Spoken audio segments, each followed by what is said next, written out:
The day started like any other for me. I walked into the office, coffee in hand, ready to tackle the mountain of work that came with running a company. As CEO, I prided myself on being decisive and efficient. But that morning, an HR report landed on my desk that would set everything into motion. The report listed employees who had been underperforming, and one name stood out: Emma. She was a quiet worker, never drawing much attention to herself. But according to the report, her productivity had dropped significantly over the past few months. I scanned her file. She was in her late 20s, had been with the company for 3 years, and had always been reliable. Until recently. I called HR to get more details. They mentioned she had been taking frequent breaks and seemed distracted. No one had bothered to ask her why, and I didn't think to either. I was too focused on the numbers, on what was best for the company. "Let her go," I said, my voice firm. It wasn't personal, it was just business. 2 days later, I was in the lobby waiting for a potential business partner. Our company was on the brink of a major expansion, and I needed this deal to go through. I'd done my research. The man I was meeting, Daniel, had a stellar reputation in the industry. If we partnered, it would be a game changer. When Daniel walked in, he exuded confidence. We shook hands, exchanged pleasantries, and headed to the conference room. As we talked, I couldn't shake the feeling that I'd seen him before. There was something familiar about his eyes, his mannerisms, but I brushed it off, chalking it up to coincidence. Halfway through the meeting, Daniel's phone buzzed. He glanced at the screen and smiled. "Sorry, it's my wife," he said, his tone warm. "She's been having a tough time lately, so I try to check in whenever I can." I nodded, admiring his dedication. "Family's important," I said, though the words felt hollow coming from me. My own work-life balance was practically non-existent. Later that evening, I was leaving the office when I noticed Emma in the parking lot.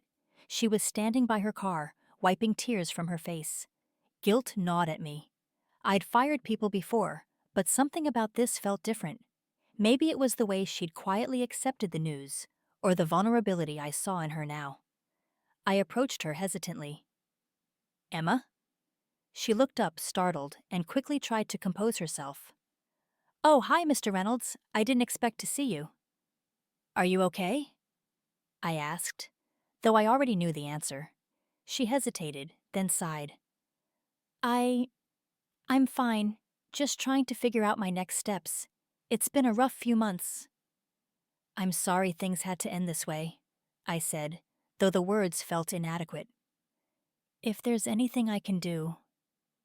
Her eyes filled with tears, but she managed a small smile. "Thank you. I'll be okay. My husband's been really supportive. He keeps reminding me that this is just a bump in the road." "Sounds like a good man," I said, genuinely moved. She nodded. "He is. You'll actually be meeting him soon. He mentioned he has a meeting with you about a partnership." The words hit me like a punch to the gut. "Your husband?" "Daniel," she said, her smile widening. "Daniel Harper." I barely slept that night. The pieces were falling into place, and I didn't like the picture they painted. Emma's distractions at work, her frequent breaks, it all made sense now. She was pregnant, and I had fired her without a second thought. The next morning, I called Daniel.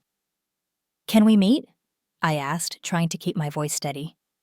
"Of course," he said. "How about dinner? My wife's been wanting to meet you. She's been curious about the man who might become my partner." Dinner.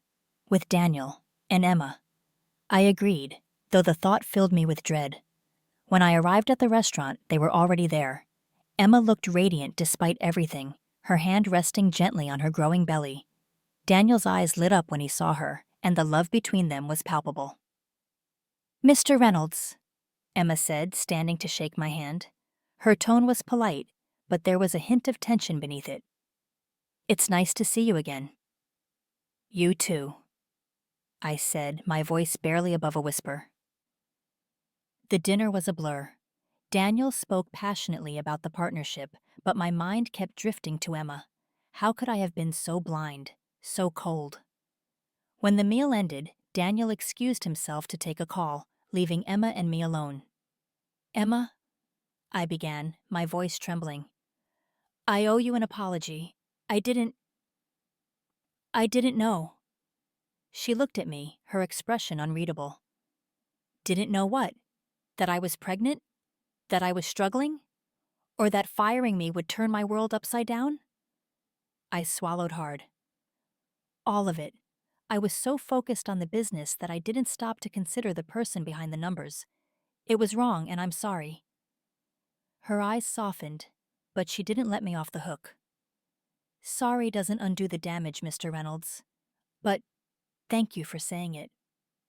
When Daniel returned, the conversation shifted back to business, but the weight of my actions lingered.